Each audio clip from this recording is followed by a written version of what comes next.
Participants in the Junior Mayors program want to see more young people involved in politics and have promised to engage as many as possible.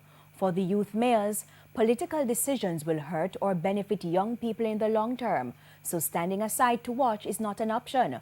We caught up with several of the youth mayors during their recent courtesy call with the Prime Minister. Firstly, I would try to develop a relationship with the youth.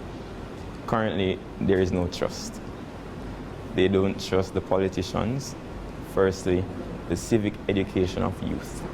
You realize that youths are not actively, or they're not interested in politics, and we want to change that environment by educating them civically about their rights, what they can do to impact the leadership of their country and have a voice.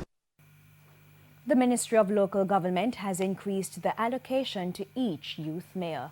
It was at 100,000 when I became the minister. We increased it to 500,000, but because of the level of the projects Prime Minister undertaken by the junior mayors, we have since increased the amount to 750,000 for the junior mayors project.